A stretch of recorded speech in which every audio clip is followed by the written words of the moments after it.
And we are live. Welcome in, everyone, to the Every Point Sports Podcast. I'm Jack Stash from Fantasy Farm Sports. We've got the Old Gamer GK, Greg, with us. How are we? Greg, you're on the clock. Yeah, I know. Pick somebody. No, we have got the NFL draft coming up very quickly. Next Thursday. Thursday it'll be here. Yeah, really quickly. These teams have to buckle down and they have to decide rounds 1 through 3, 4, 5, 6, and going forward, who's going to represent their ball club, not only at the podium, but on the NFL field. It's a very important time for fans, for your team. You know, it's an important time for everybody, right? If your team's successful, the fans are happy. The fans are happy they come to games. Then concessions, people get more hours, right? It's a very important, it's a big event that could pose to your future. I mean, think about it. Nobody was happy and over the moon when Tom Brady got drafted. 6th round. But that guy employed millions of people just how he acted, how he played, and carried himself throughout his whole entire career. So teams are looking for the guys that have the talent now and quite possibly the ones that could be coached up for the future. Yes, absolutely. Absolutely. Super excited to be back. We had a little bit of time off, but we are back with our draft special. And as Jack alluded to, this could change your franchise for the media future and for the foreseeable future. Nobody thought Tom Brady's 6th round was going to do anything. Tom Brady walks right into Robert's Kraft's room after being drafted and showing up at the Patriots headquarters. Walks right into the owner's room and says, "This is the best decision you have ever made." Yeah. Playing out when Drew Bledsoe was still the starting quarterback for the Patriots. Drew Bledsoe was the starting quarterback, and this guy who was just drafted in the 6th round wasn't even the starter for Michigan. Split time as a starter at Michigan. Walks in the Robert Kraft room and just tells him that's the best decision you ever made. So I'm super excited to see who is going to be picked this year. We all know who the consensus number 1 pick is. Raiders are going to take Mendoza. Brady found his quarterback, I think, of the future. Don't you? Yeah, and that was great. Tom Brady segue, by the way. I think Tom Brady. First of all, look at Fernando Mendoza, right? Like, look at Tom Brady. Look at Fernando Mendoza. They look the same. Look at Brady's kids. It looks like one of his kids is older. That's who Fernando Mendoza is, and so I think he looks at him as almost another one of his kids, right? Obviously, he's got Jack and he's got the other children, but he looks like a Brady, right? He looks like a Brady. He's going to put in the work, and you could tell that he's going to put in the work because before he, his illustrious career at Indiana, he was at Cal. He was terrible at Cal, and Tom Brady knows a lot about being terrible before he improved his career at Michigan. Now, the only argument that they're going to have is what school has a better education, whether it be Michigan or Indiana. But I think they'll be able to figure that out between themselves. Tom's going to have – it's really tough for Tom. It's not going to be tough for Fernando because Tom Brady's going to have to figure out how to help this kid and not be on the gas pedal as much as Bill was with him, but still be on it. That's his real juxt. That's his real, because he knows what he was able to handle, and he's essentially going to be the quarterback's coach for a minute. Mm-hmm. So yeah. I think just like the Bears did a few years ago with Caleb, they had some money to spend in free agency. They went out, they surrounded him with some people. You and I talked about it. This might be one of the best teams that a number 1 pick has gone to because of the amount of money they spent. Well, what did the Raiders do this past offseason? They went out and they signed a buttload of people. They signed the best center that was available to them. They signed a couple linemen. I forget who else they brought in, but they brought in some defensive players. They kept Max Crosby, which was a big thing. So he's set up in a good situation there also. So it's up to him whether or not he's going to succeed or fail. And how about let's talk about one of their other signings the Raiders brought. The Raiders brought in Kirk Cousins. Kirk Cousins is the only quarterback, to my knowledge, that played so well while he was in. He got his coach fired. Yeah. he was when he played, they were like, wait a minute. You didn't think this guy could play? You're fired. Get out of here. Which was the best decision the Atlanta Falcons probably have ever made. And I know that they drafted Michael Vick. One of those things too is, unfortunately, Raheem Morris was put in a no-win situation when that came about, because he was happy. You have a starting veteran quarterback, Kirk Cousins. First round of the draft, you would think, all right, let's bring in somebody that will help this organization and Kirk Cousins. What did they do? They draft a quarterback. So he's kind of stuck playing the young quarterback. Meanwhile, you have a proven veteran sitting on the sideline making over $100 million. So to me, that GM did no favors to Raheem Morris. Yeah, but Raheem Morris was the guy knocking on his door about Michael Pittman Jr. I'm just saying. Yeah, no, but that the problem is that Raheem Morris was coaching the Falcons like his last job. So he had a head coaching job before this, and he had the same situation. And unfortunately, he was coaching this situation like his last one. Well, if I'm going to be out of here in a couple of years, I want to make sure at least I drafted my guy.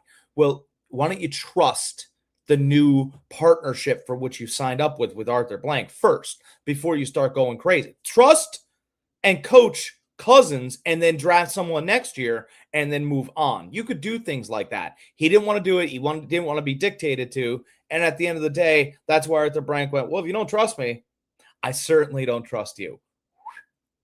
I didn't trust the GM, and that's why the GM was out too.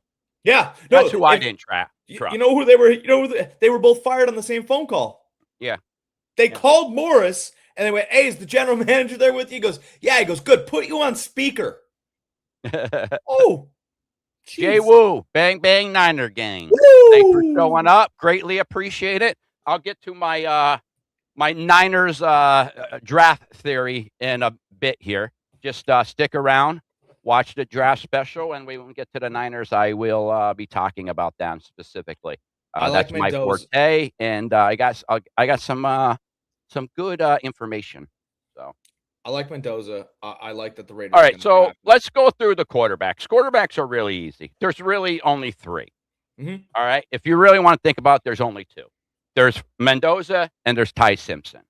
After that, we got three people, really two people, that we thought would be first-round picks last year. One of them's your guy. You're banging the drum about him early in the college football season and towards the end of last year about his arm strength and what he's capable of doing, and that's Penn State's Drew Aller. Yep.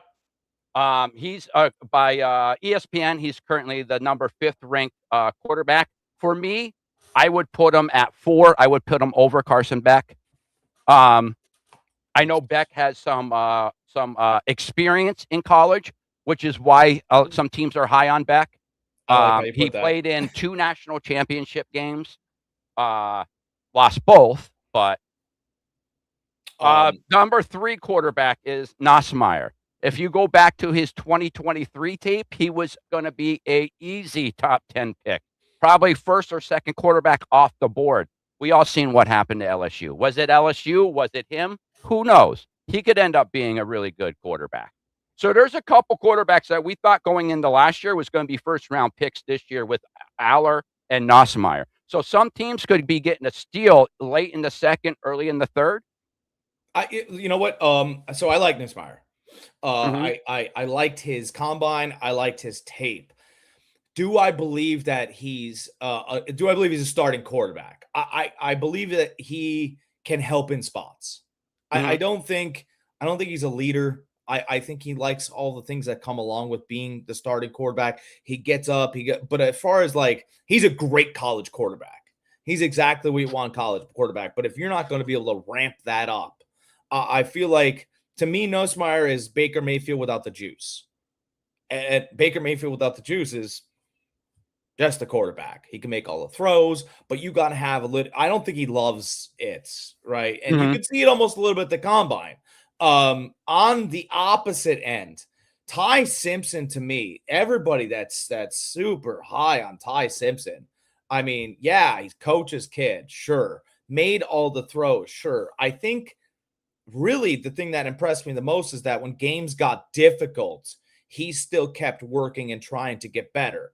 My only problem with him, if Drew Aller had Ty Simpson's brain in his head, that would be fantastic. Ty Simpson, during the combine that they loved so much, I think certain analysts, what was the one? I forget who was the one, but Dan Orlovsky.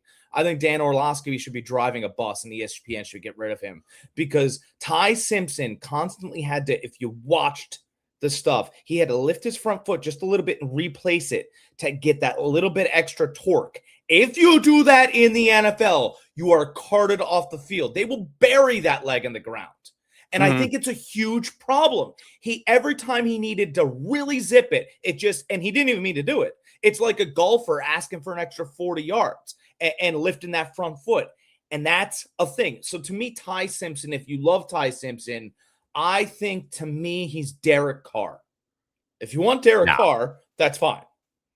Not even Derek Carr? I totally disagree. No, I totally disagree on every aspect that you just had of him, except between the head. I'm a Bama fan, so I've seen every one of his games practically.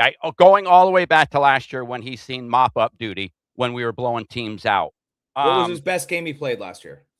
Last year, I would say against Oklahoma when we had the comeback in the playoffs because he had to show his toughness in that and plus come back.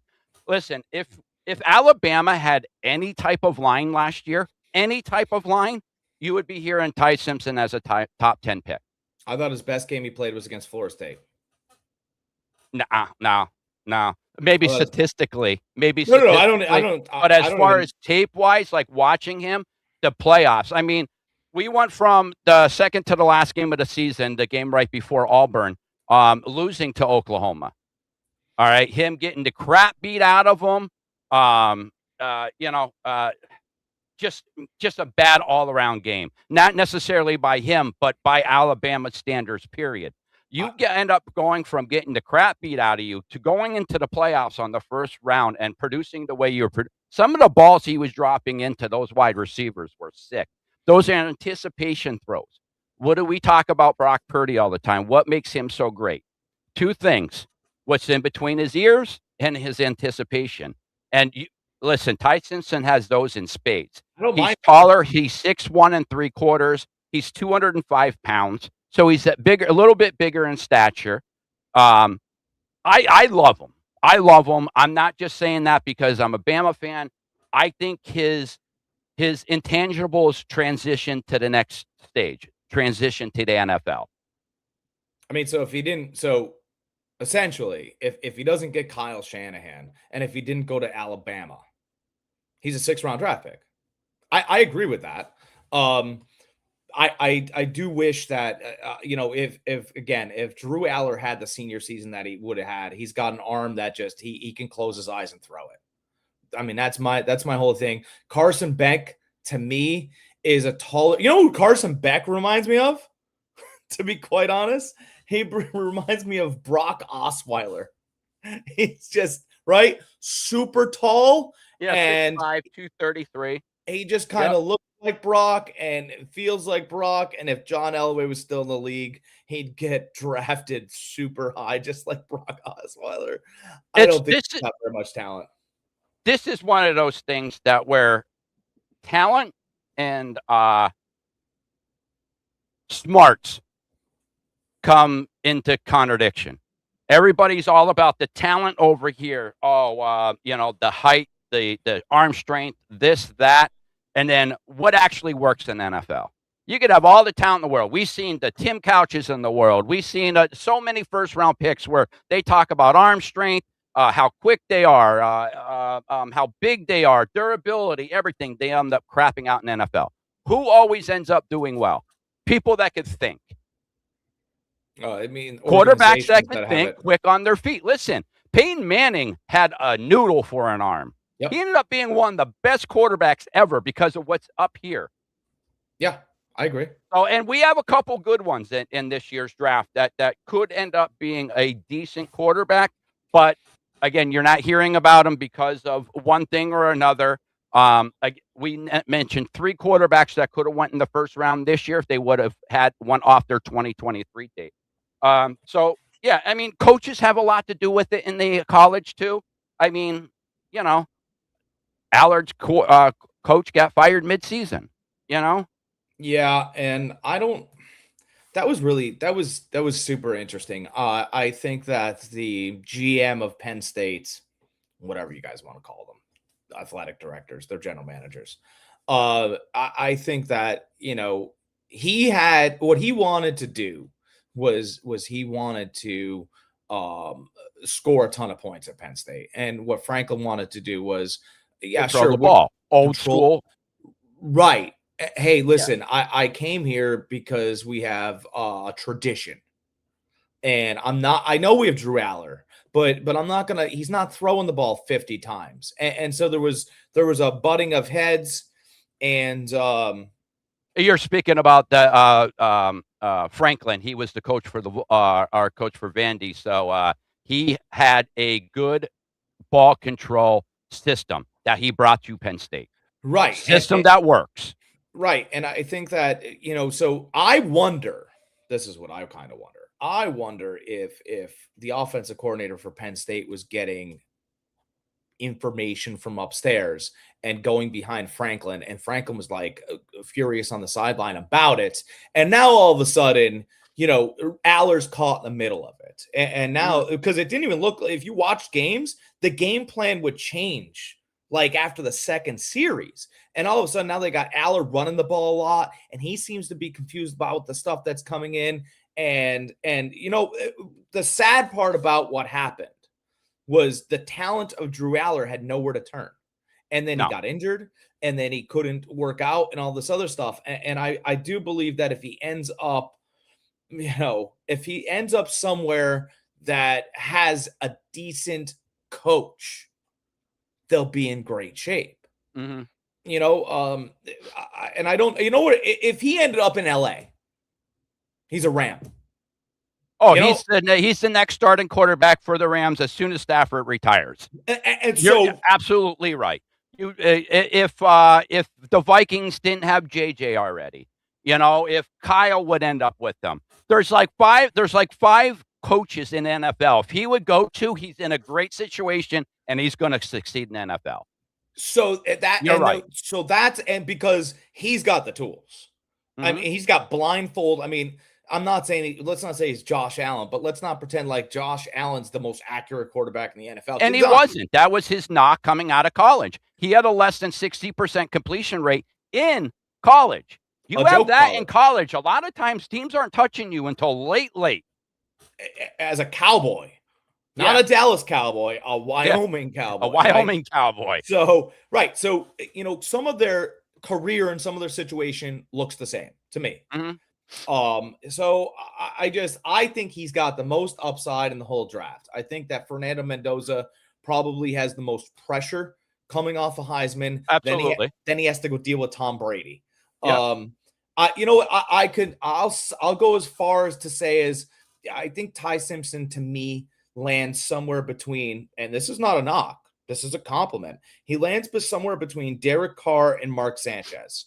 That's a compliment, by the way. Mark Sanchez has a winning, he's a 6-4 playoff record, and he's got wins against Peyton Manning and Ben Roethlisberger, so that's not a knock. And I'm not talking about the new pills Sanchez either. So, guys of that stature, I mean, the only place he can go is winning a Super Bowl, and I don't think he's just coming out of college. So we'll see. I think those are fair comparisons. I don't think it's a killer arm. Yeah, I think Ty Simpson's going to end up being a fine quarterback in the NFL as long as he goes to the right team. As we just said, teams mean everything where you go to. That's why we were talking about Drew Aller. He has to go to the right team in order for it to be beneficial. We need to move off of quarterbacks because we have only a limited time today. But I do want to talk about one quarterback really quick that's pretty far down on the depth chart. But he's impressed me every year that I've watched him play for Vanderbilt, and that's Diego Pavia.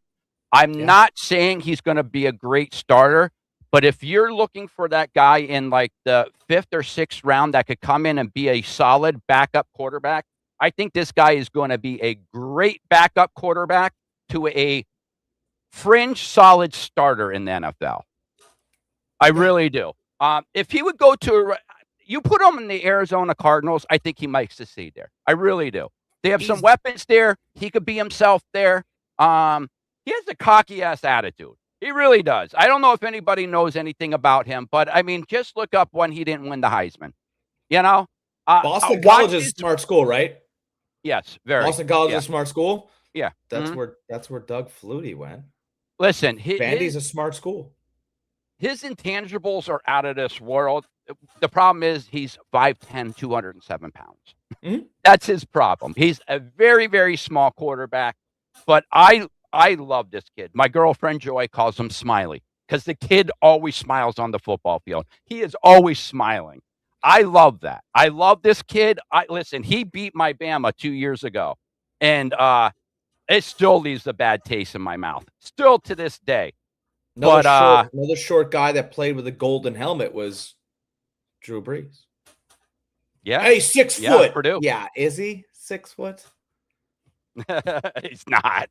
He's not. He might maybe with a little bit big sneakers on him, you know, bigger shoes on him. He might be 6 foot, but he was more 5'11" and something. I think Pavia is fun. But yeah, I love this Pavia guy. Listen, his intangibles are out of this world. He's sneaky athletic. He can run the ball. He is super. I might even say he's the toughest quarterback on this list. Toughest. Yeah, he's tough. I mean, that guy, he would go through defensive tackles to get into that end zone. I love this kid. I really do. If the Niners would end up finding a way to get him on the team, I would be ecstatic. I'd be ecstatic, and not as a starter. We all know Brock Purdy has a little bit of injury problems, you know, here and there. He gets banged up. He's a slighter quarterback. After this year, we're not going to have Jones or Mac Jones on the team. If not this year, he might be traded during the draft. Who knows? But a little inside information, guys. Well, is it coming? It's a possibility, a very strong possibility when the draft starts, because a lot of these teams aren't sold on these quarterbacks as we talked initially. So this might be a way to the Niners. I said before it would have to be more than a third. It could be anywhere from a third and a fourth to a late second. Would Arizona do it? That's what they're talking about. So, and the Niners would pull the trigger, I heard. So, and some birdie told me that he already knows Jacoby Brissett. Oh yeah.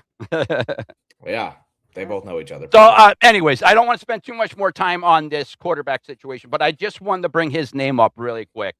Diego Pavia from Vanderbilt, guys. Keep an eye on him. If your team drafts him, you're getting I don't care that he's a quarterback. You're getting a football player.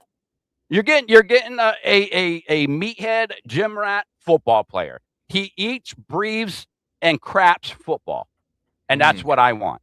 And meat. Craps meat. All right. Now from the quarterback, let's move on to the running back situation. There are top 2 running backs. I'm going to let Jack take this away because they're from his crappy Notre Dame. But anyways, from Notre Dame. So he probably has a little bit more insight on me. Everybody knows about Jeremiah Love, but I know Price is an interesting prospect, especially when he did see his spot duties. You want to talk a little bit about him? Yeah, I think both running backs could have started at any school, really. I think Jadarian Price went to Notre Dame because of what the university offered him. To me, Jeremiah Love, if you guys love Kenneth Walker, I think that's what you're looking at here. Kenneth Walker was a 4-year starter at Michigan State. Yeah, but let's stop it. Michigan State is a great school. Le'Veon Bell came out of there. Kenneth Walker came out of there. Kirk Cousins came out of there. So let's not pretend like they don't put pros in there. Notre Dame puts pros in there as well. Jeremiah, listen, they're another team like Iowa. They produce pros. Yeah, They they just do. do. They're always a solid college school. Never for the national championship, but a solid school. But they produce pros and good pros too. Yeah. Enjoy your day when you're traveling up there or they're coming to town. It's never a party. They're tough right? guys. They're tough guys. They You know what I are, mean? right? Yeah. They couldn't afford to go to Michigan, so they walked across the campus, right? And then they went into Michigan State, and they're not a Wolverine, but they're a Spartan. Spartans come with knives and could slay Wolverines, just in case we're keeping up with our mascots. I do like Jeremiah Love. I think he's the best, probably the best running back in this draft. Oh, absolutely. Yeah, he's not as talented. He's got a little Leonard Fournette to him too. Right, he likes the bang in there. He likes to pick up hard yards. Tennessee needs him. Tennessee needs him because they don't have a quarterback. And yeah, maybe Cam Ward has some tools, but I don't think he can read defenses, and I think the books he prefers are coloring. But a running back will help you, right? Because if a running back is really good, then Cam Ward doesn't have to play quarterback. Oh, I was just going to say, what's a quarterback's best friend? It's not a wide receiver. It's not a tight end. It's a great running back. Yeah. It's a great running back to take pressure off the passing game. You're able to take the pressure off the passing game, get 8-man boxes. That makes you as a quarterback so much easier to throw the ball around. Yeah, and so much like so remember what made Tua good? Well, what made Tua good was speed. If he had speed on the outside, he could throw to the outside. Well, what made Cam Ward so good at Miami? Because let's not pretend like he didn't look good at times. What made him so good? Time in the pocket. Well, how are we going to get him time in the pocket? Good running games, play action, right? So if we can get him back to, we'll never get him back to 6 to 8 second pockets, which he luxuriously had at Miami. But if we can get him down to, no, you just won't, right? But if we can get him to 3 to 5 and get that reaction time up a little bit, he does have the talent. My knock on Cam Ward is he can't see it. Well, if the running back helps him see it a little bit better, by the way, Jeremiah Love, smart. So he's a voice now in that huddle, right? And if I'm going to make your job easier, I know you have the tools. And that's what I think what we're looking at here. Jeremiah Love is not only a running back, but he's a piece for the offense. That's really where you want to be. Anytime a running back in the draft in this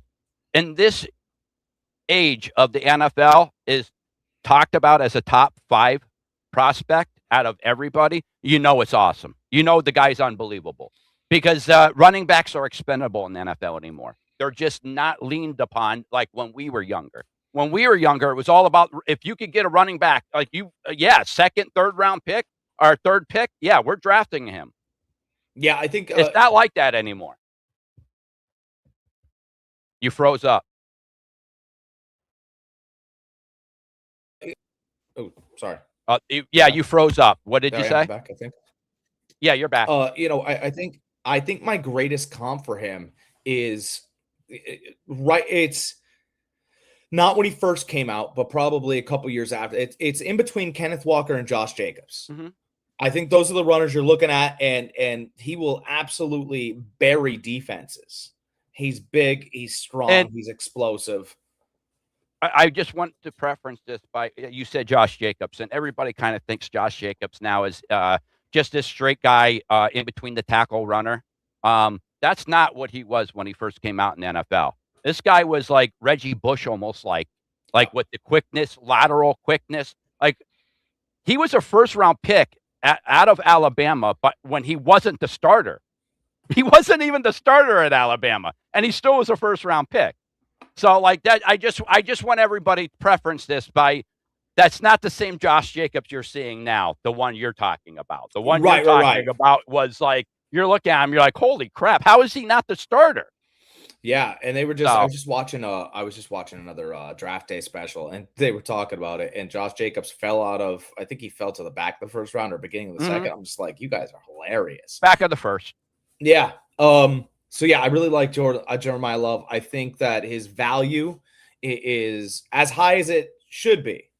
He's been not being overvalued, and Tennessee is going to need a leader like him in the huddle. And then we'll see what happens with all the other chips in Tennessee as they may fall. You said you liked, who did you like? The next one is his backup. It's very rare where you see the number 1 and number 2 rated running backs from the same team. And Jordan Price is the second rated running back by far. Consistent all around. NFL draft boards, ESPN draft boards, Barstool sports draft boards, they all have consistent Jeremiah 1, Jordan Price 2. Yeah. And he's seen spot duty. And when he's seen spot duty, he averaged over 5.8 yards per carry.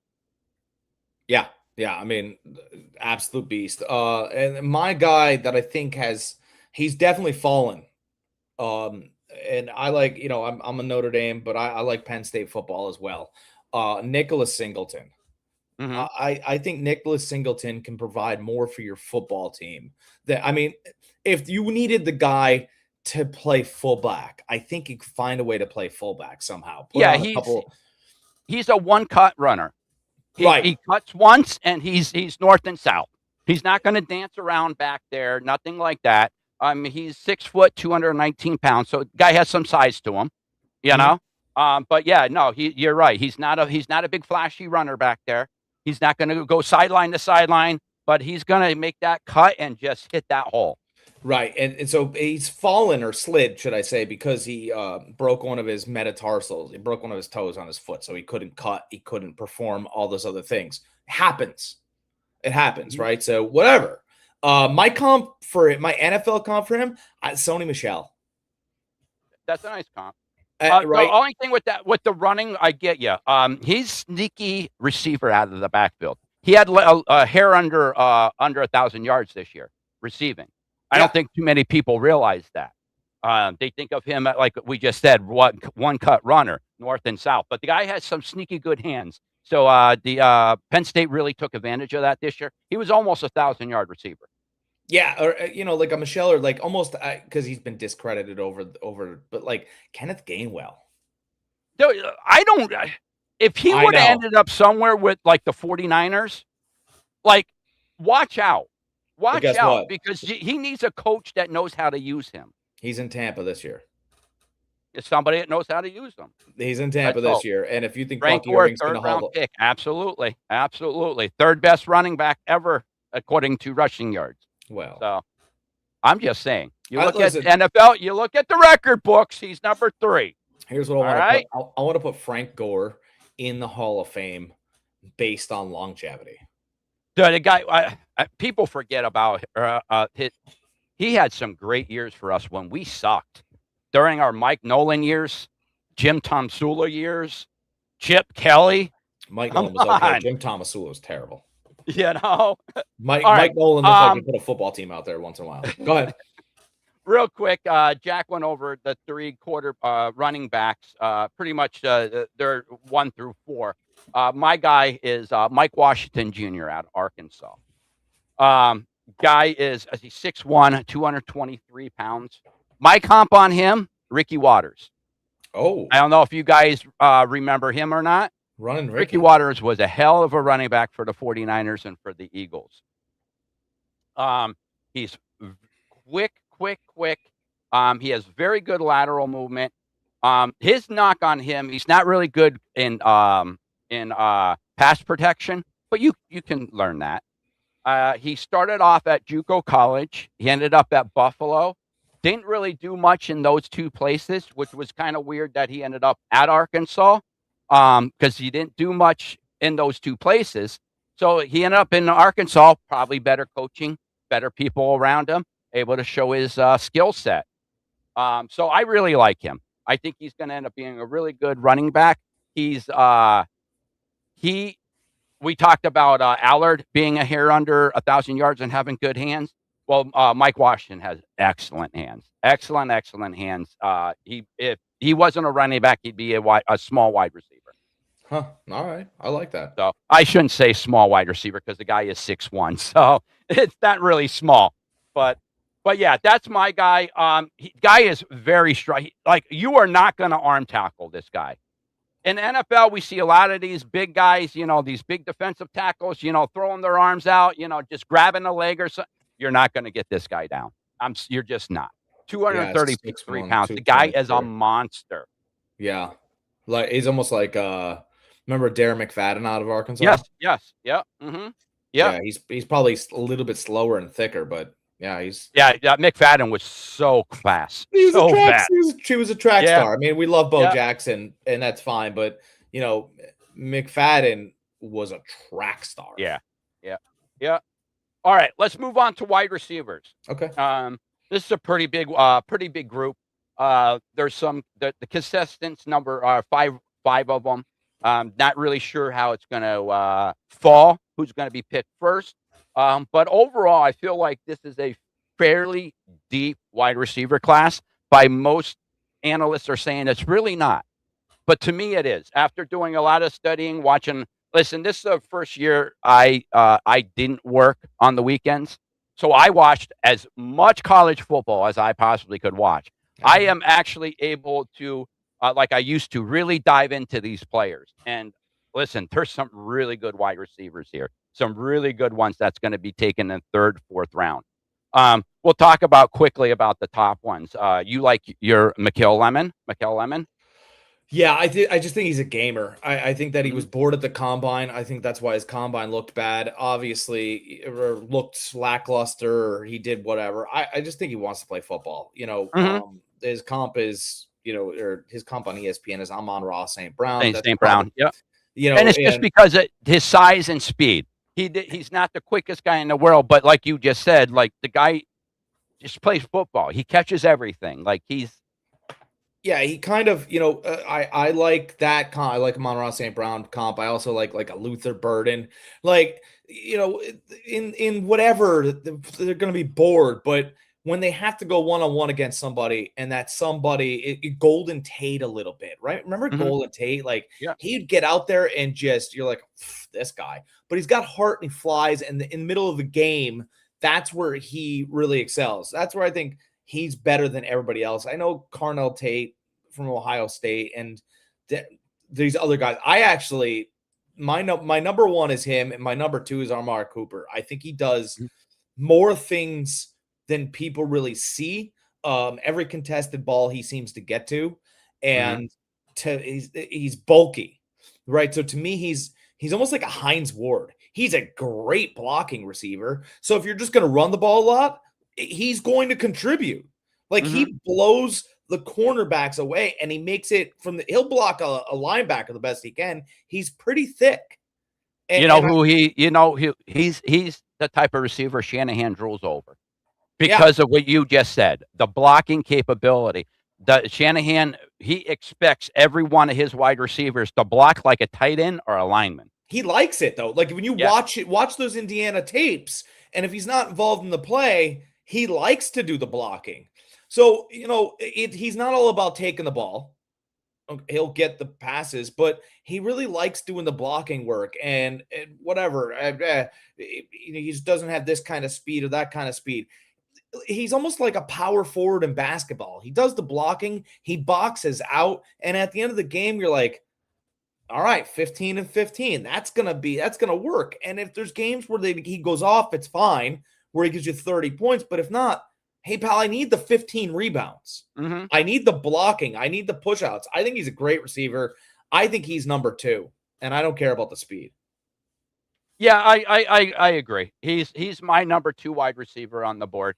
I just want to talk a minute, just real quick. Mikael Lemon. One thing I want to talk about him, and people on the podcast probably don't hear analysts talk about it too much, but for corners and for wide receivers especially, it's called spatial awareness. Knowing without seeing, feeling what's around you, knowing what's around you, knowing some people call it creating separation. I call it spatial awareness. Knowing what's around you, knowing what you need to get to catch that ball, knowing what you need to get that route ran, whether you're going to rub him and then just break to the outside. Spatial awareness is so key when you're playing the two positions, cornerback and wide receiver. And Mikael Lemon has that in spades. Yeah. Spades. Yeah. And That's part of the and that's what negates him as far as not needing that top end speed, is because he has that. yeah. And again, Jerry Rice talked about it great. Everybody's faster when you're getting chased. Yeah. Oh, absolutely. All Yeah. right, I mean, so Gary Rice ran a 4.5 something. He ran not the right, fastest ever, but and you ask any one of his quarterbacks, they're like, "Well, I don't know how he ran past that guy." You yeah, ask and Jerry. I don't need you to be perfect on every play, but I do Mm-hmm. need you to I need you to find ways to affect the game. Mm-hmm. Right. Oh, go ahead. Finish. We're watching we watch we're in the baseball season right now, right? And your leadoff guy is so important, right? Because if your leadoff guy can stretch a single into a double, let's say he does that. Or Mm-hmm. he's in a scoring position on second base. And if there's some wild pitch or something, right? Because the pitcher's under pressure now, that guy gets to third. Your batter only has to pop the ball out. So if he stole a bag or caught an extra bag because your outfield was lazy and this guy made it to third, how much did that guy, your leadoff hitter, just affect an inning? Mm-hmm. Because if he's slower and muddy and didn't pay attention or didn't have the energy to get those extra steps, they weren't bags, they were just Mm-hmm. steps in the beginning. Now the jersey's dirty, he's in third base, and all you have to do is pop the ball out in the outfield, and he's got you a run.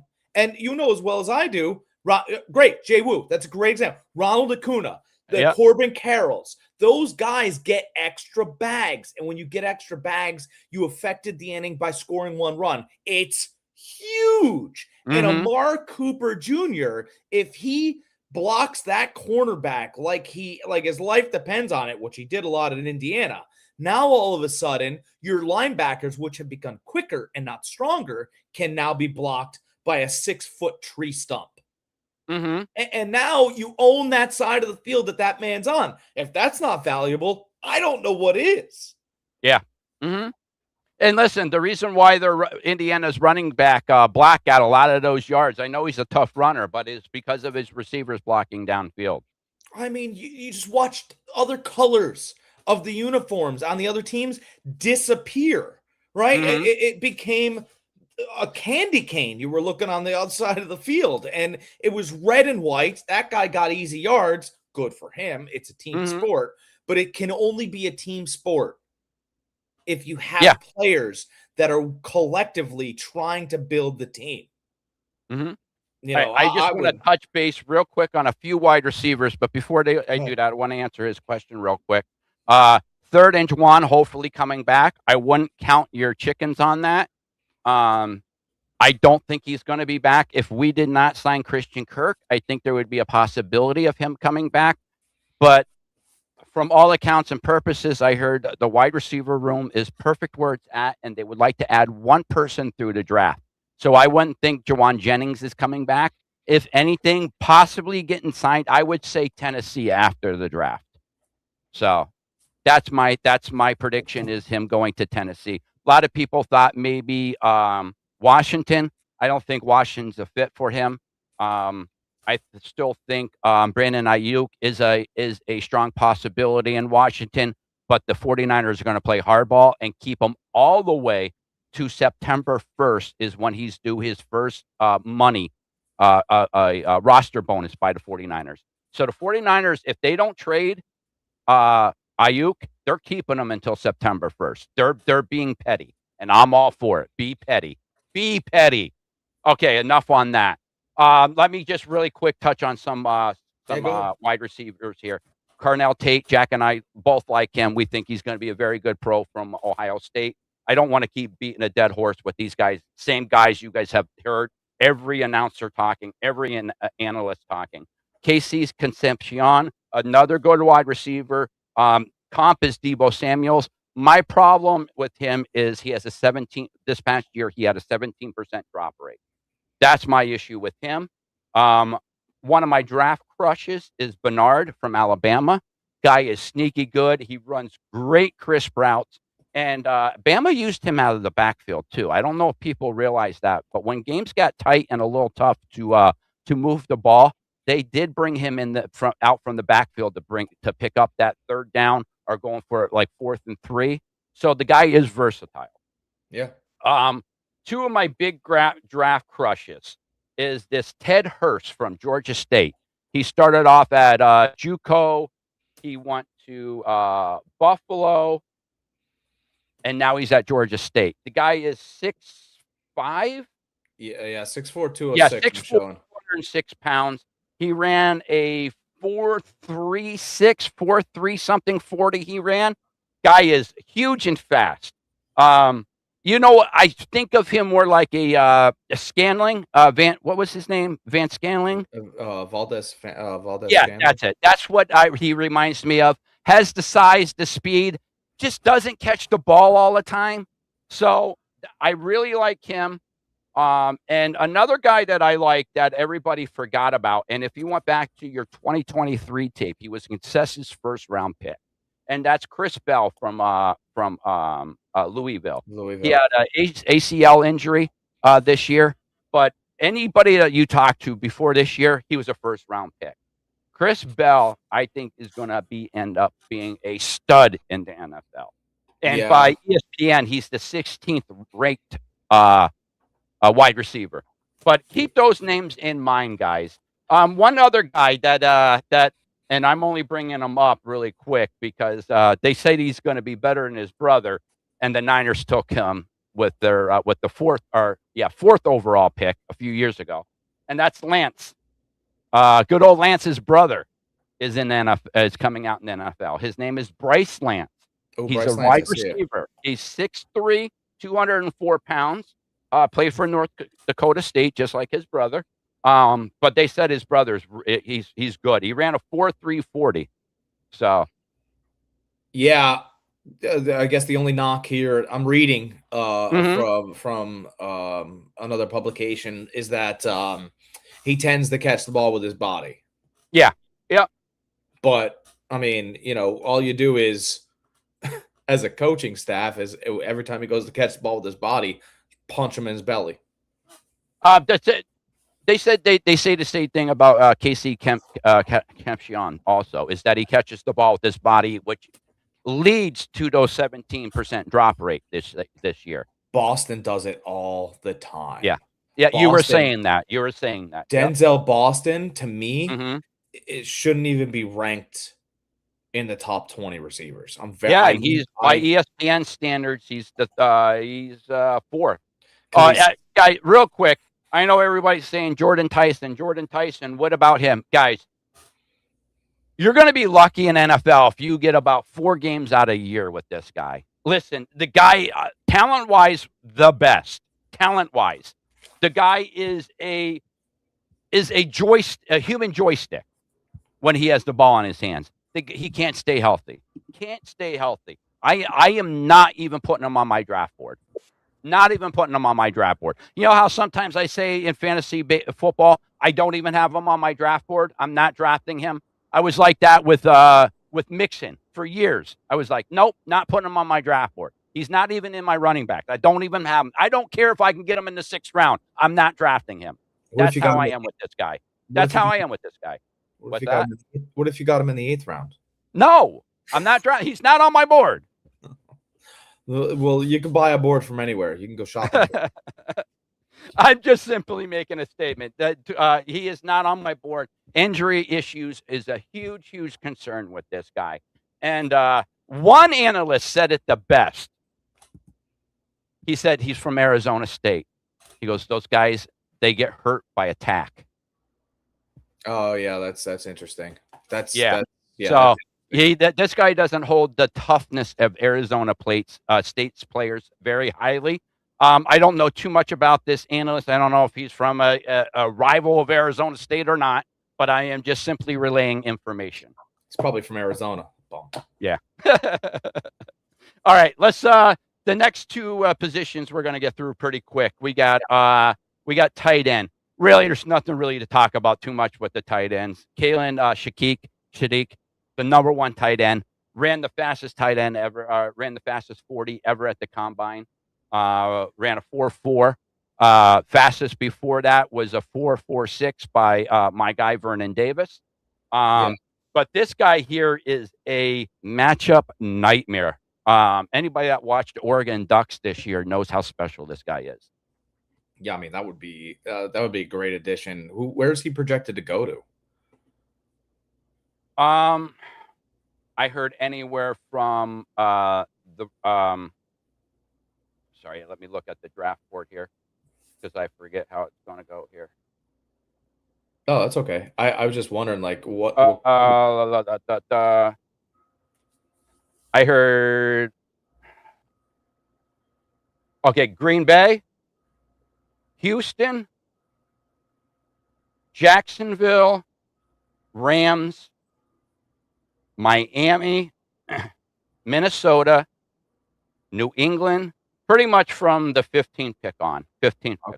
Okay, so Pretty much that's where they're talking about. The contestants where I see him being drafted by is the Eagles. I see him going to the Eagles on a lot of mock drafts. I don't know if he makes it there. I really don't. This guy, anybody that knows anything about football, I mean, you guys seen what Loveland did this past year? Like, a tight end could be like the thing that puts you over the top. And that's kind of what happened with the Bears this year. They got Loveland last year, and he just put them over the top. He opened up everything else for everybody else. And I think that Shadik could do the same thing. This guy is special. And I don't get really high on tight ends too much. But I listen, I'm going streaking if the Niners freaking trade up to get him. I'm going streaking. I live in the country, so I'm streaking through some deer and stuff, but I'm just saying. Yeah, but you're gonna have to video it for the rest of us. But that's how special. That's how much I love this guy. We'll have right up here where the Every Point Sports podcast sits. It'll be Greg's running man. that's what it'll. So you guys got to root for San Francisco to take this guy because we'll have it up there and it'll just be Greg's ass running through the woods. Is all we'll see. The rest of the tight ends aren't really good this year. You got the guy from Alabama that could catch a little bit when he's healthy, but he's a little bit on the smaller side. He was banged up. Traveris is his name. And he's way down on the board, guys. I'm just trying to give you some guys that I like. I don't like this Max Clare from Ohio State, Sam Roush from Stanford. There's a bunch of guys on here that I could care less about. Another guy I like is this Marklin Klein. Sorry, we got tongue-tied here a little bit. This guy is big, 6'6", 248. He's pretty far down on the depth chart as far as tight ends go. He's probably going to go around the 4th, 5th round, somewhere in there. But he's not flashy, but the guy blocks very well. He could catch the ball, and he's a huge target. Huge target. A lot of room for this guy to grow and be molded into whatever team drafts him. But he's a guy, he's one of my sneaky guys that I like later on in the rounds. All right. One of the other things to look forward to, or maybe look to see, this draft is little, not a lot, but it's a little underwhelming, which means that you can get guys that are undervalued in whatever spot you want. But there have been analysts that said look for teams to be trying to draft out of the first round and gain picks for future picks, basically. So the next year's draft is supposed to be one of the best drafts. So there are teams that are sitting there going, yeah, we kind of need it this year. And there are teams that could sit around and kind of wait. And they're just going to be shoveling first round picks to the teams that think that they need to improve that way. So that's something to look forward to. There will be lots of trading, but I don't think trading in. I think trading out. Okay. The only thing that I think for the trading in part would be late in the first round for one of the quarterbacks that they want so they can pick up that 5th-year option. Maybe. And that would be the only reason is because of that 5th-year option. It's that one extra year that you get to see whoever you drafted, whether or not you want to pay them all that money. Yeah, I mean, that's a small price. It's one pick, and you're trying to draft back in. Yeah, especially when you're talking about a quarterback. Like if you're jumping back into like 29, 30, to try to get that quarterback, to maybe get that Ty Simpson, to get that 5th year, that's valid, very valid. I would do it. The guy that I would do it with is not just the most talented guy, but he's also the youngest guy. The guy I would do it with and want to see the extra year out of is Drew Aller. He's the Like I youngest. said, any one of those quarterbacks that Well, even though, listen, those quarterbacks aren't going to sniff the first round. Just to let you guys know. if it's a tie though, if it's a tie between all of them, that kid's the youngest. So Yeah, no, I get it, of but course, I'm just saying, like, those guys are going in third, fourth, fifth round. Those guys that they're not going into the first. Not Nosweier, Nosmeyer, guys like that. They're just not. They're going later on in the draft. This draft is loaded with some good positions. Wide receiver is one. We're talking about the offensive linemen now. This one is one of the best ones for offensive tackles. A lot of the tackles are going to be moved into guards, but still, very, very good. We got some good tackles. We got Mongolia from Francis from Miami. We got Freeling from Georgia, who people are saying is one of the most talented ones. He's just raw. yeah. Kalen Proctor from Alabama, who everyone thought was supposed to be this great, great guy. He had a down year last year, a bit of a weight problem. He played himself into shape last year from Alabama. He was at 390 pounds at one point. The guy's a monster. Yeah. We got Fano from Utah, Lumu from Utah. Fano is going to probably kick into guard. Lomu is a good tackle prospect. Mm-hmm. We talked about Arizona State players and about that one guy that said that they're not tough or anything. This is probably my pure draft crush. He's from Arizona State, left tackle, Max in here, Angor. He's Nigerian, I want to say. Yeah, it's Max and Hieracor. Thank you. You're good. Guy didn't start playing until his what was it? He never played in high school. He didn't play until he started college. All right. Didn't play until he started college, and he's already going to be drafted. Like, that is unreal to me. The guy, physical tools unmatched in this. Unmatched. He's 6'6", 320 pounds. Guy is a monster for a tackle. Athleticism out the yin yang. He ran a 4.91 40. All right, guy's so quick. His split, his 10-yard split was the second quickest for an offensive tackle in combine history. I can't remember what it was, but I remember it was the second quickest. The guy is raw. You can't bring him in. You're not going to start him right away. You're not. And if you do, he's going to make a lot of mistakes. Remember, this guy has only 4 years of playing football. 4 years. So this guy, I would love the 49ers to draft him, take over for Trent Williams next year. I mean, that would be awesome for us. But this guy is my draft crush. Feels like a Raiders pick. It does, doesn't it? It does. I was thinking that too. I could see him in a Raiders uniform. It's out in the desert. You can move him to different positions. He's super athletic. He doesn't know enough to say that he's not going to do that because he just started playing. I mean, like you just said, he feels like a Raiders player. He's already in the desert. He does, but I really, really want my Niners to draft him. I really do. I love this guy. Write him a letter. He's still got time to answer letters. You know, I'll make a phone call. Hi, Max. This is Greg. You don't know me, but I'm your draft. You're my draft. But guys, just to let you know, offensive tackle is deep this year. Miami has both of their tackles. One of them's going to be moved into guard. That's going to be drafted. For linemen, this is really good. We're going to have to get through this pretty quick here because I know you need to get going. Yeah. We got guards next. Hold on. Sorry, guys. I'm just trying to look here real quick.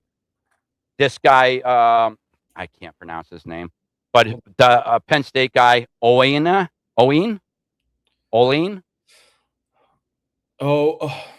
Leno? I can't even pronounce his first name, so I'm not even going to try. The first guy, it's Olavia Vega.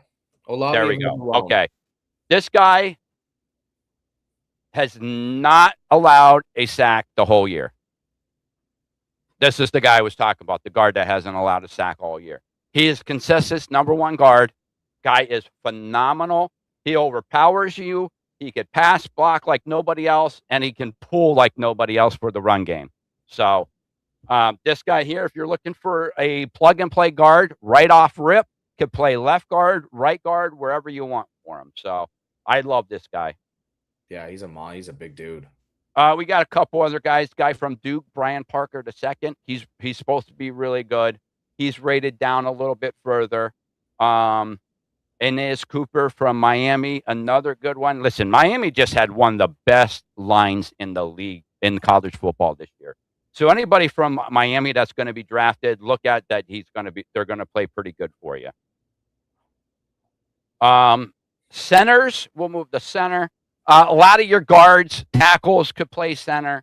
Some of the guys that out here, Henich from Kansas State.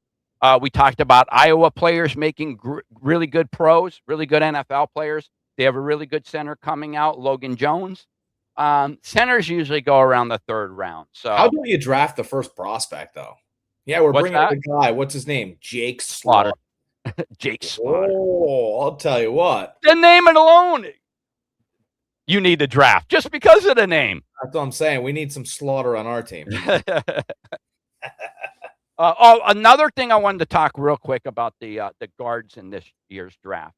A lot of them are, a lot of times linemen are timid. They're smart. People think of them as meatheads, but they're really smart guys. They really are. But the guards coming out in this year's position, they said, are extremely smart. That's why they can move around. A lot of your guards can move into center. So I just wanted to point that out, that not only the toughness is there, but they have it in between the ears this year. That's good. Defensive tackles, guys. We have some good ones. We have some ones that dropped after this year's production. I know everybody's high on Caden McDonald from Ohio State. Yeah. My big guy I like, according to ESPN, is number 4. I like Christian Miller. Guy is a stud. 3-year starter at Georgia. The guy just pushes the pocket no matter what. Another guy that I think up until this year, guy from Clemson, and I hate Clemson. I hate even talking about him, but we will, is Peter Woods. He had a down year this year, but so did Clemson all around. But if he would have came out the year before, he would have been consensus top 10 pick. Yeah. So guy is a beast of a player as far as strength-wise. Not as far as size-wise, but as far as strength, the guy is freakishly strong. So, and that's what I'm reading about a lot of these guys. Everybody's like, oh, plays with power and strength. Can you do a little bit better? Yeah. He's a powerful, strong guy. I know he's 6'4", 321. Thanks. Christian Miller is powerful and strong. But I wonder if Caleb Banks is powerful and strong too, because he's 6'6", 327. He's got to have some power and strength. Oh, no, like absolutely. It's just, those were the guys that I liked personally. I'm just reading the silliness which is written here. It's like, if you're over 6 foot and you weigh over 327 pounds, you should be able to move a car. Mm-hmm. And I'm sorry if your comp is Javon Kinlaw, who the Niners drafted and moved on from and brought over the Jets and still didn't do nothing. Yeah, that's not a very good comp in my book. Write something with a little bit of flavor, though. Like, hey, I saw him move a car, a Mini Cooper in West Palm Beach at least 40 feet while no one was looking. I caught him with binoculars out of my apartment I rented. Something with some powerful and strong. Says who? Well, me. Yeah, I know. 6 foot, 327. Pretty big. You would hope they are. Right. Peter Woods is a good run stopper and rusher. Christian Miller is a guy that's just going to push your pocket. If you want a guy that's going to push the pocket back to the quarterback, That's your guy right there. There's actually rumors that the 49ers might draft him at number 27. Oh, all right. Yeah. The coaching staff are in love with him. So next we got well, you know what? They have linebackers next. We're gonna go with edge rushers. Yeah. This is the cream the crop of the draft is the edge rushers coming out this year. You got a legit anywhere from 9 to 10 starters coming out right away. I'm just going to run down kind of what ESPN has, and then we'll kind of just talk a little bit about who we like.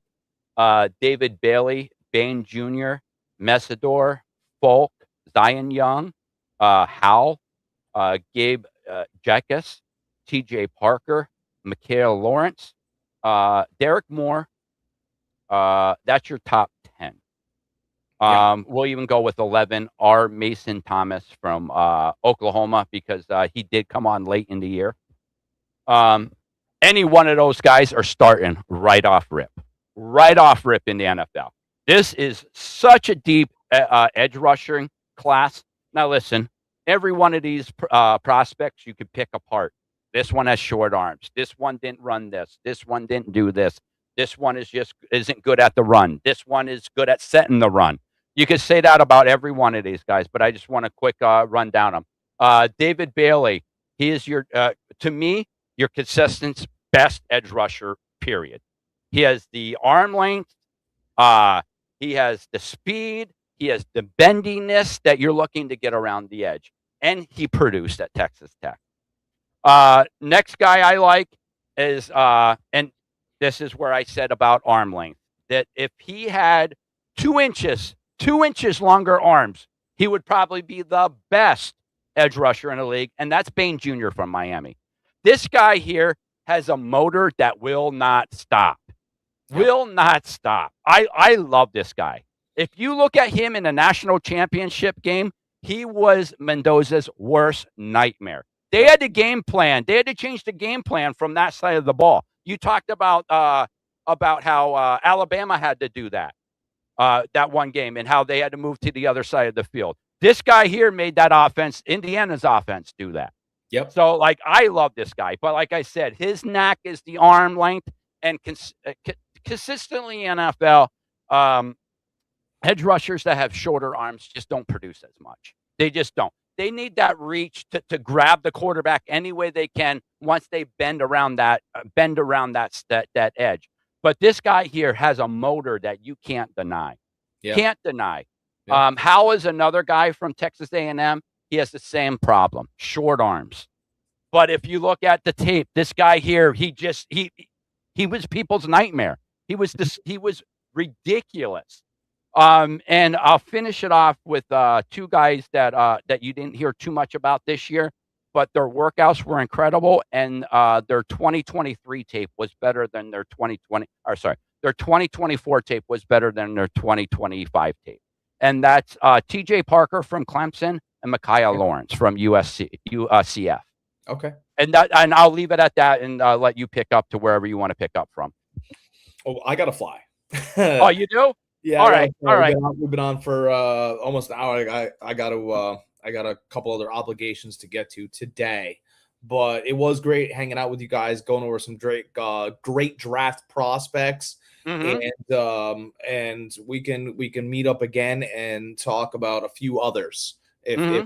or whatever news comes forward. But I'm going to be doing baseball stuff Mm-hmm. the rest of this year. I'm going to be doing pickups. Fantasy guys you want to add, pitchers, teams that look good, all that type of stuff on fantasyfarmsports.com. Go check us out. If you're interested in writing sports, Greg's a writer with us. Mm-hmm. We've just added a few more writers. We're looking to add a few more. And the way we do things is you come in, you contribute, and if we do certain other things, then you can contribute even further. Mm-hmm. But that's where we're at right now. Yep. And you can even show up on the podcast. You got something to say, you got some good knowledge you want to drop, or a specific team that we're talking about or player, and you want to just pop in for a little bit, you can.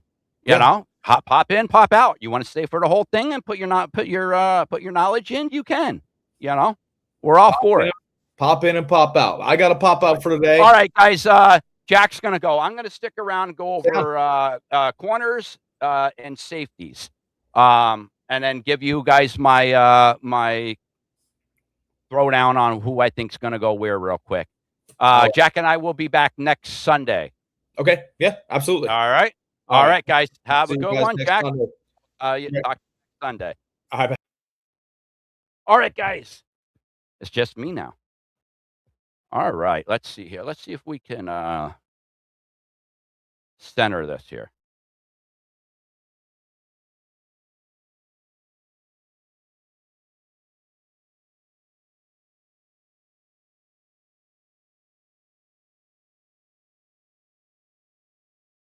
Can I get rid of this? There we go.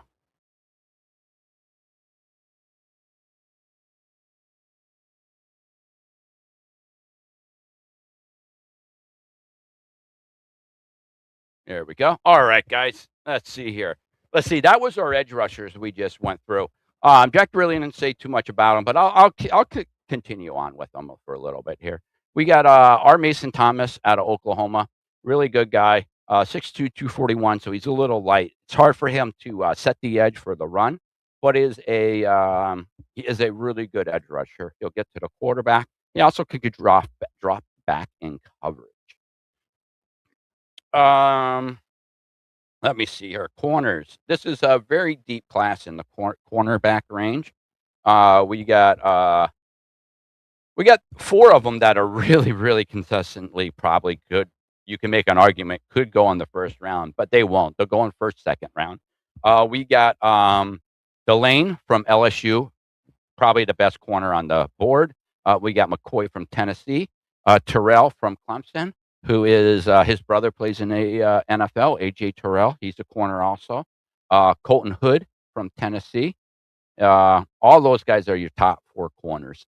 I feel like they're really good. Another guy that you guys want to keep an eye on is from the national championship team, Indiana. He's the ranked 9 corner. I have him more up towards like 4 or 5, and that's D'Angelo Pons. He's a little smaller as a corner, but he's really, really good. Always finds a way to be around the ball. He is a bit undersized at 5'9", 182 pounds.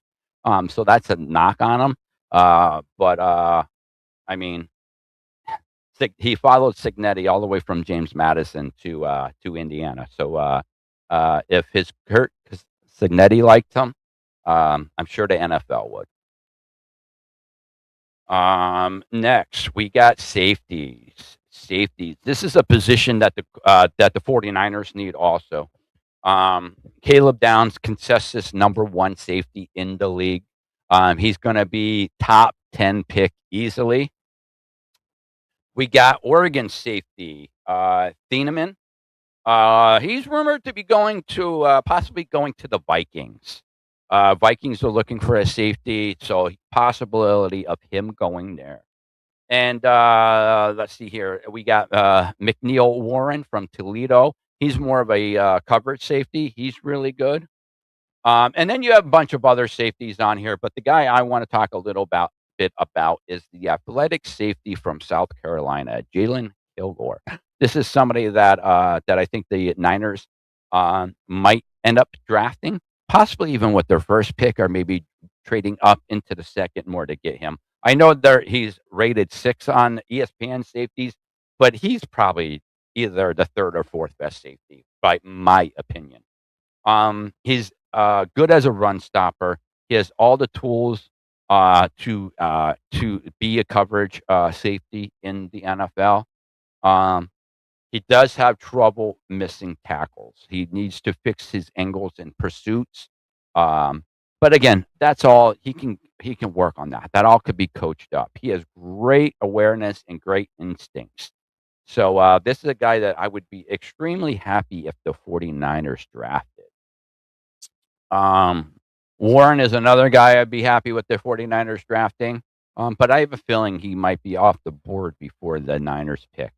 I think the Downs is going to go top 10. Thienen is going to go top 20. Warren maybe top 25. So, I mean, there's other safeties here too, but nobody that I'm extremely impressed with. Yeah, so guys, I mean, that's about it. That's what we got here. Um, I will,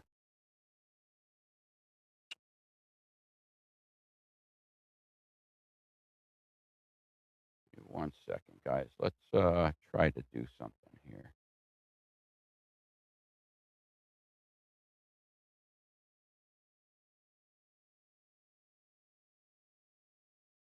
Okay. Let me go through my first round here and tell you what I think is going to happen. Raiders, I think everybody knows they're taking Mendoza. They're taking the corner. Second pick, a lot of people think Avel Reese. I don't think it's going to be Reese. I think it's going to be David Bailey. I think he's going to be the second player off the board. Cardinals, this is interesting because they could go defense or offense. Think this might be a spot where Reese goes, or maybe his partner in crime, Sony Styles. But we will say Arvell Reese is going to go here. Number 4, I think Jeremiah Love. This is where he goes. I think this makes the most sense. If the Tennessee doesn't take him, they're definitely going defensive lineman. And then I could see somebody like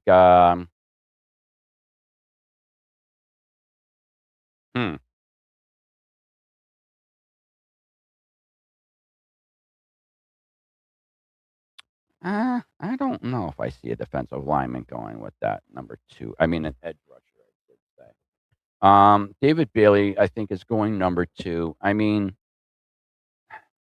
I don't think Bingo's there because of his short arm. So we'll take edge right off the board there for them. We'll just one pick. Jeremiah Love going to the Tennessee Titans. Number 5, if Jeremiah Love doesn't go there, he will be going to the Giants. But other than that, Giants are going to depend on whether or not they could trade Lawrence away. If Lawrence comes back, and then I don't think they're going defense. I think they might go offensive line, which at that point I think they take Molinuga from Miami, offensive tackle. But if Lawrence is traded away, I think they go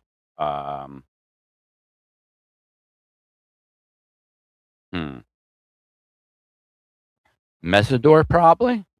A good possibility Mesidor goes there. I mean, I know that's a bit high. I mean, you know what? I shouldn't even say that. No, they're going either if Jeremiah Love is gone, they're going probably Sony Styles or Reese. Actually, you know, Reese is going there. We're just gonna go Reese. Next we got the Browns. Browns are either gonna go Tate, Sony Styles. I would say Tate or Sony Styles. Let's see here. We got Washington. Washington will be going. I want to say if Styles is still there, they're definitely taking him.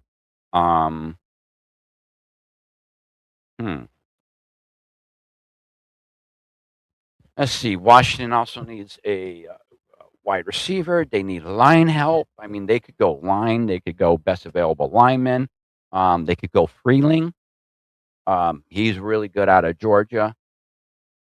So let's see here. So yeah, any one of those guys Washington go with. This is the big one here. What's the Saints gonna do? What is the Saints gonna do? What do they need? They need running back. They need wide receiver help. They could use the tight end. They could use defensive help. They need help all around. So with them, you just go probably best player available. Which I'm not doing a mock here, so it's kind of hard for me to keep track of everything that's going down here, but this could be a spot where Caleb Downs goes or Mikhail Lemon. I think any one of them. Depending on they could like Jordan Tyson more than Lemon. So next we got the Chiefs. Chiefs have a couple needs here. They could go tight end, which if they get Sadiq to take over for Kelsey when he retires, that's huge. They could go wide receiver here, get the best, not next best wide receiver. I think we had Tate and Tyson go possibly. If Lemon is there, if Boston is there, Cooper, Concepcion, any one of them is there. I think this is a little high to go corner. I think they'll go corner with their next pick. Next is the Bengals. I mean, the Bengals need to go strictly defense and defense only. So, I mean, you take the best defensive player off the board, which to me, I mean, Bain Jr., he's such a stud. He really is.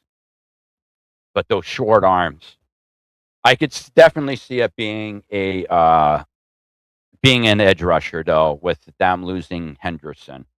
So it could be Bain Jr., it could be Messidor. I don't think Folk or Zion Young goes that high, even Howell goes that high.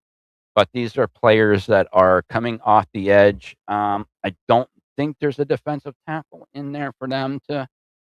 I mean, McDonald's way too high for that. We got as far as linebackers. Anybody come off the edge there? No. Sonny Styles, Reese is gone. The rest of these guys, Hill and C.J. Allen. We got Jacob Rodriguez, who won every freaking defensive award you could possibly win. One of the best linebackers in the league, which I hope the Niners get him. Yeah, that's a position we really didn't go over. But my crushes for linebackers are C.J. Allen and Jacob Rodriguez. If the Niners drafted either one of them, I'd be extremely excited. Extremely excited. All right. So next we have the Dolphins. Dolphins could go a number of different ways. They need a safety. They need another corner. They need defense. Period. And they traded Waddle away. So this is somewhere where I'm actually going to pen in. If he is still there, I'm penning Jordan Tyson in to them right away. If he's not there, I can see KC Concepcion going there.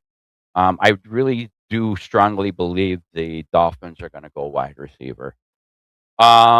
Next is the Cowboys.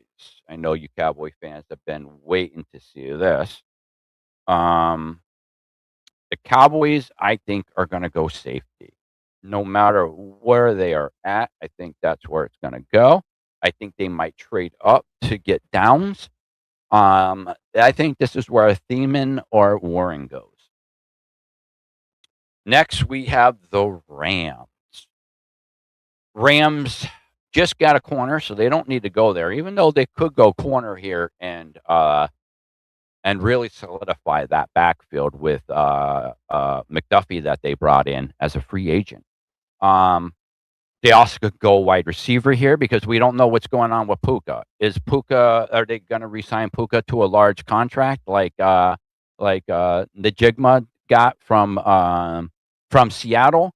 But with all the off the field issues and stuff like that going on with Puka, listen, they're not all bad, but he did bite a woman, and he had some anti-Semitic slurs that happened, this and that. Not slurs, movements, whatever he did. He's trying to get his streaming, his social media stuff up in to the forefront, which the forefront should be his NFL career. But he wants to be known for more than that, I guess. So, I mean, they could end up going wide receiver and taking the best wide receiver off the board. We will see what happens. They also could go offensive line. I mean, at 13, I mean, if no offensive linemen or even guards have gone off, I mean, Freeling could still be there. I don't think Proctor's. I don't like him as a first round pick. I really don't. I'm a Bama fan. I don't. Um, I mean, they could go guard. I mean, with this the guy from Penn State. Um, and then they could go back to edge rusher. I mean, I know they doubled up 2 years ago on their line, which was a strength of theirs on defense this year. So they could go a number of different ways. Then we got the Ravens. Ravens, I think they'd be most suitable to go probably corner. That was their secondary uh, was their basically the weakness of the team last year. So I mean, they could go Delane if he's still on the board, McCoy, Terrell, Hood. They can go at any number of directions. They can go best corner available. They could go best defensive lineman available. They go Woods or something like that. So yeah, it's going to be interesting to see which way they go. But those are the things that I think they need. Next, we have the Buccaneers. Buccaneers needs help. I know they drafted wide receiver last year, but they lost. Um, sorry, guys, I'm drawing a blank here. They lost a wide receiver Evans to the 49ers in free agency. Goodwin is coming off of injury. And they do have a young guy there, Enigma. I forget what his name is, but something like that. Anyways, so they probably could go wide receiver, and there'd be a bunch of them on the board at this time if nobody jumped up and grabbed them. But they could go Amari Cooper, Casey's Concepcion. They could go to a David Boston, who is pretty much the same body type as Evans, just not as fast. Or they could end up going defense, which they needed defense, so they go best available linebacker. Next, we got the New York Jets. Jets could go. Listen, they need everything. I think I would go. If they went tackle here, I would go offense. Or sorry, defense here. Maybe this is where Bailey goes, or not Bailey. Bing goes. This could be where Falk or Zion Young goes. That's what I think there. Same thing with the Lions. Now, see, everybody is putting the Lions at offensive line help or defensive line help. I pretty much think this is where they could get a corner, and they can get one of the top corners here. So that's what we're going to go with the Lions. We're going to rush through here real quick, guys, because I need to get going. So we got the Vikings. Vikings, I have that safety Thiemann penciled in here. If he's available, that's where I think they're going to go. That's their number one need. Panthers, I think, is going offensive line, so they'll probably go best guard available. Then we got the Cowboys at number 20. I think they go line here, if not defensive line. Pittsburgh still needs help on the offensive side, so I think they could go either Price here, the second running back off the board, or they could go linebacker here too. Yeah. All right. All right, guys. I think this is going to be about it. I need to get going. Well, really quick, we'll talk about the 49ers with their 27th pick. I'm not sure. Here, we're just going to pause this real quick. I'll be right back, guys.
All right, guys, we are back. All right, let's pick up to where we were here.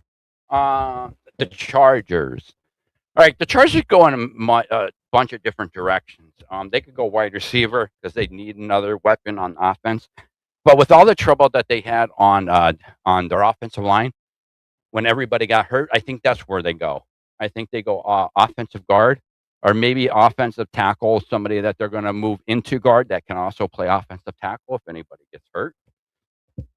Um, Next pick is the Eagles. This is going to be interesting. This is going to be whether or not they trade A.J. Brown away. If they go wide receiver here, chances are they're going to be trading A.J. Brown.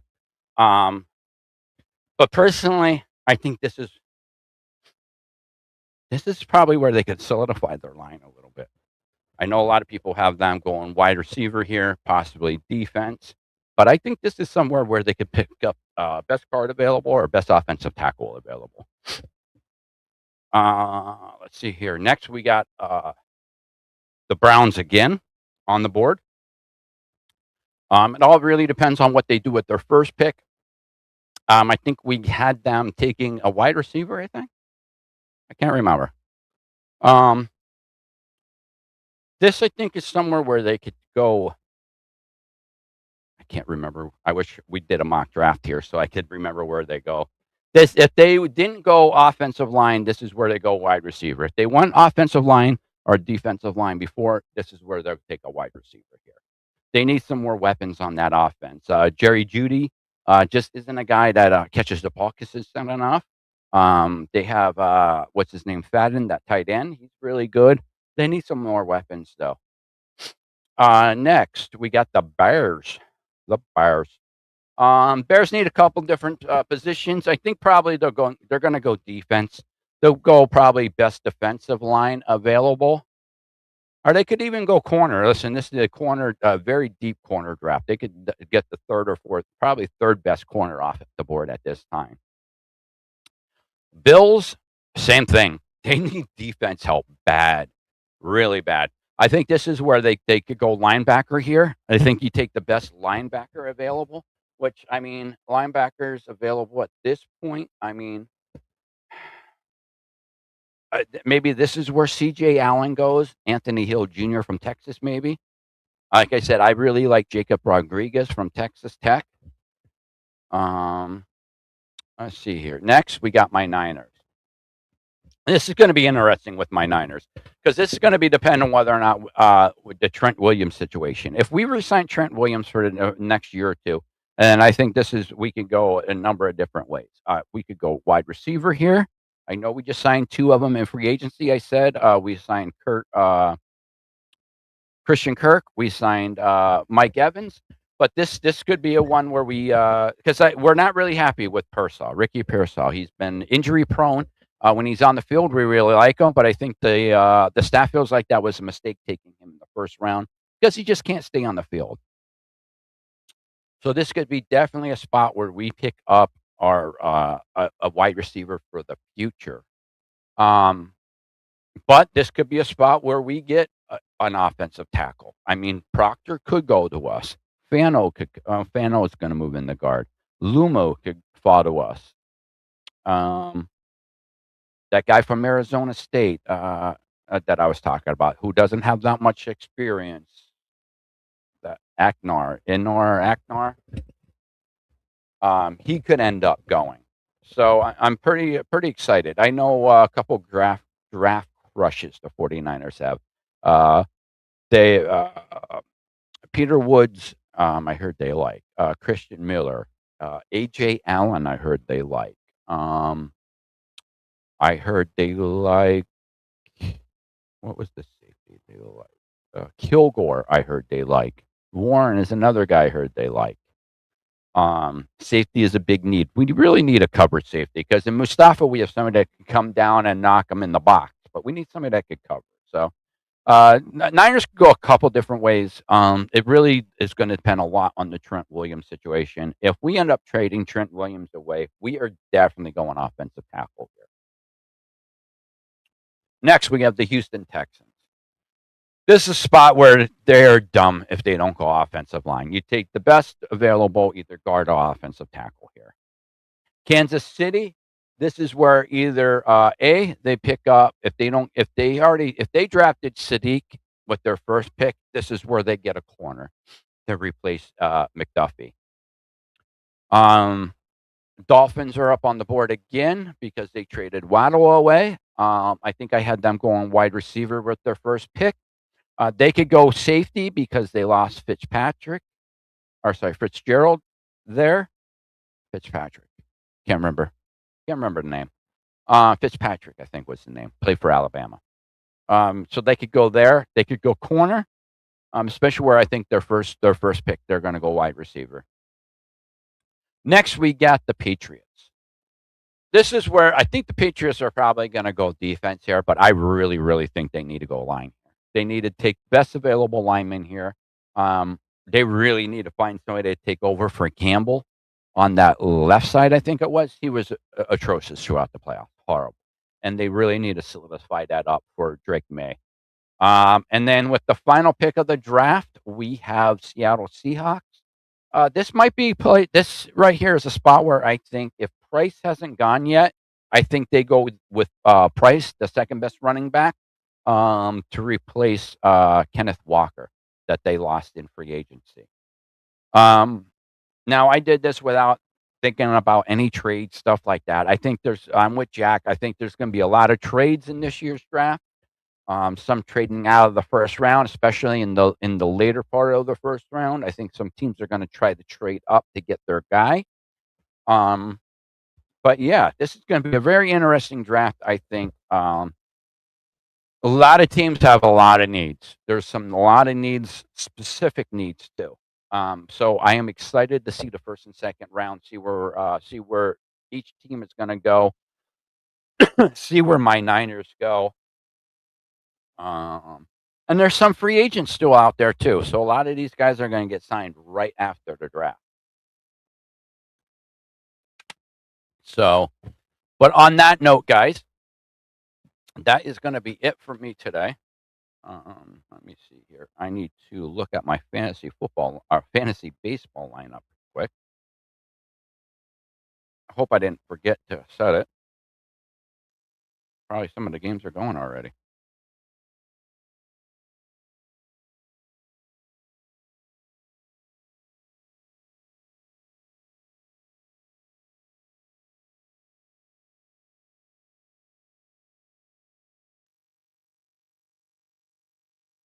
All right. 2 pitchers going today. Good there. Good there. All right. Sucks. My first pick of the baseball draft, Soto, still on the IR though. All right, but this we were talking football, enough baseball. All right, guys, that is it for me today. That is it. I'm probably gonna hop on, maybe play a little Arc Raiders. So stick around on the channel. Check me out there. If you guys have any questions, drop them in the comments, and we will be back next Sunday, guys. Everybody have a great night, great week, and as always, guys, be excellent to each other.